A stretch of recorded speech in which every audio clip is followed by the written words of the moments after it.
Tingnan natin yung ano. Delivery ng metal pa.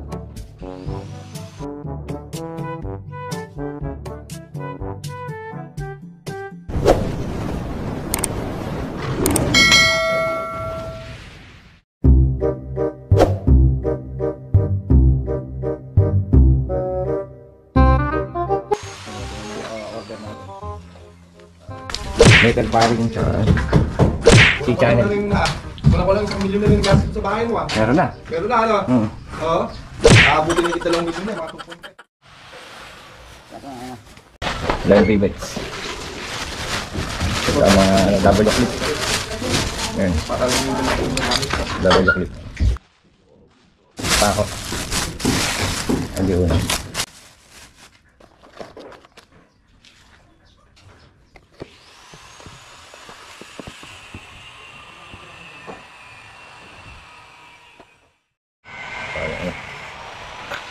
Barena, bala ng barena. Pang bato, tsaka pang metal paring.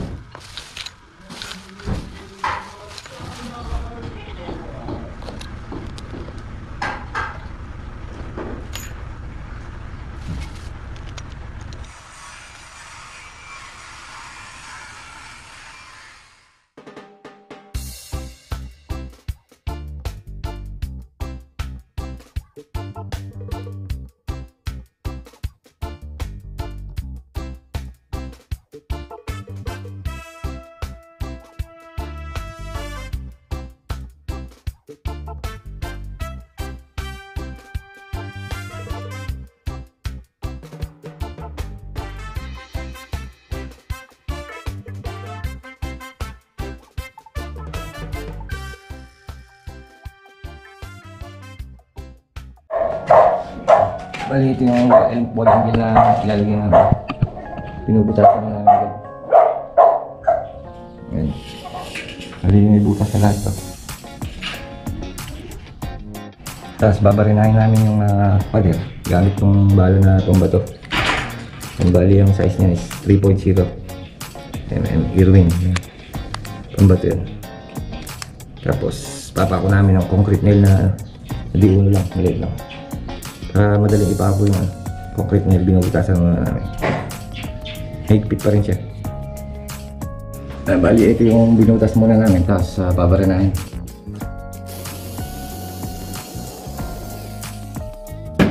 Pagkabarina na, madali nang pukpukin yung concrete nail.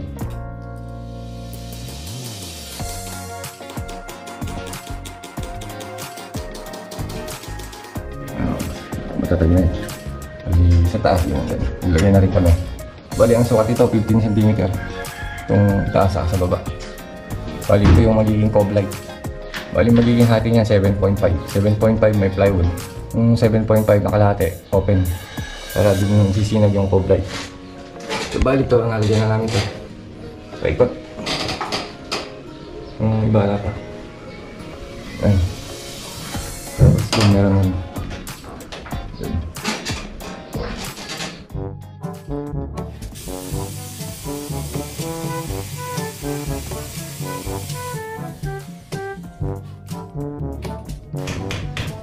Ginagawa mo!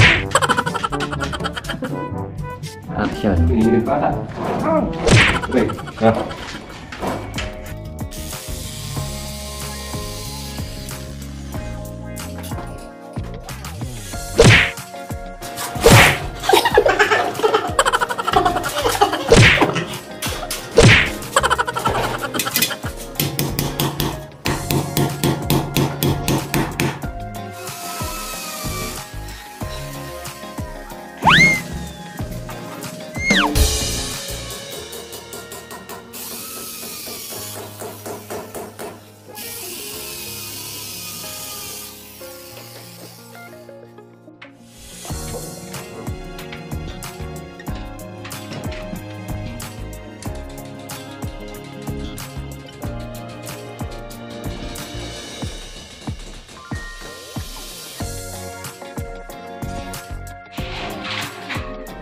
Bali, naglalatag namin yung metal padding.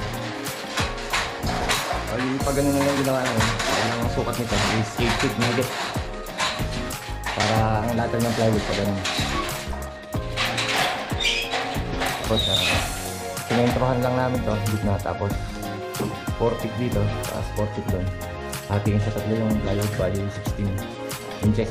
Bawat ang pagitan ng bawat metal paring.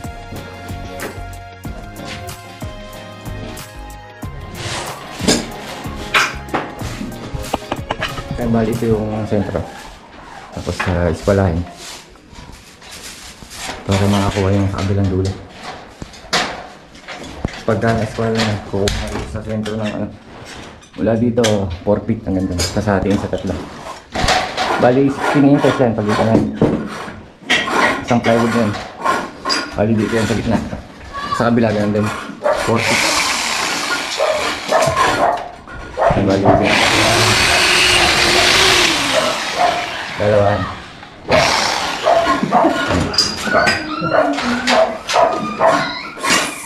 Tapos itong nakadrop, ito yung bali, ito na yung cob light sa cob. Bali 15 cm ang ano, sukat. Bali ito naman yung ano, C-channel, yung pinakapatigas niya. Lalagyan ng double clip dito. Bali dalawahan yung kabilaan.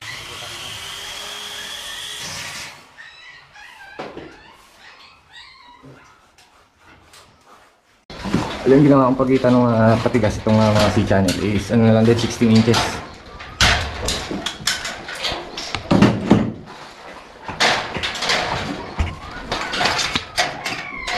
Kaya, bali ito yung sura ng double clip. Meron siyang hook, ayan, kabilaan. Tapos sasabit na yun. Meron din yung pagkuhan tong metal paring. Pa lang siya. Bali unahin dito sa kabila. Ayun ko na. Tapos bend.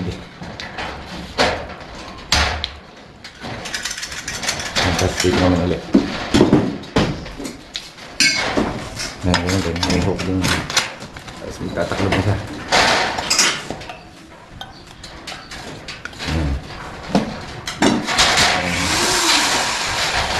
Tapos i-repeat dito mamaya. Dalawa din para matibay. Tapos mamaya lalagyan namin ng brace. Patay yung C-channel din ang gamit natin pang brace. Ito kakapit sa mga tubo lang. Ito. Ayan.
Ay mga boss, bali ito na yung pinaka ano natin cob.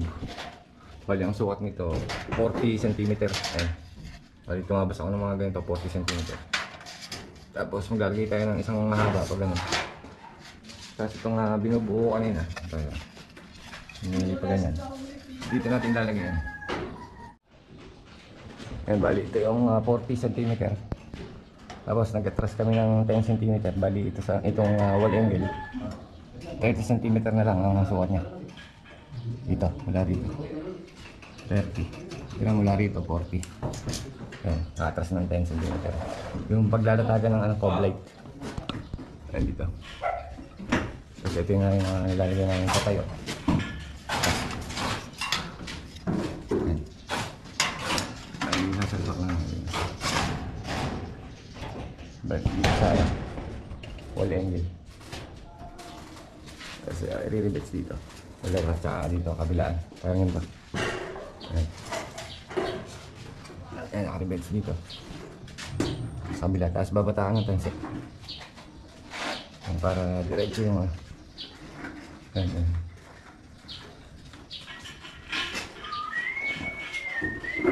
Ito bali 15 cm ang taas niya.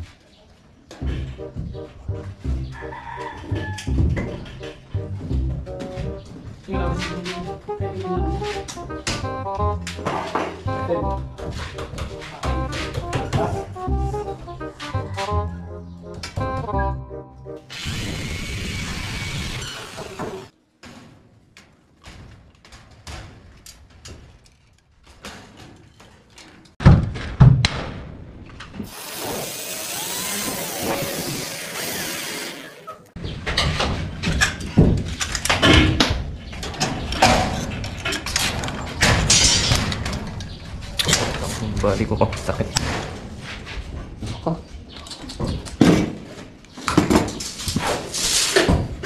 Wah. Ito yung channel, carrying channel. Gagawin namin pang bridge. Bali may butas kagad para madali na lang bumutas to. Taas.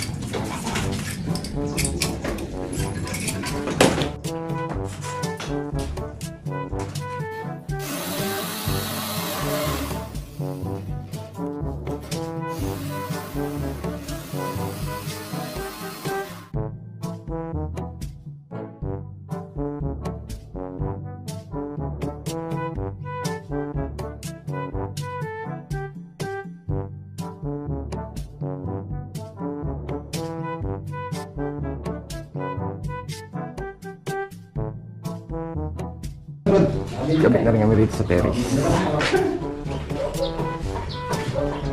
Dito. Ayan.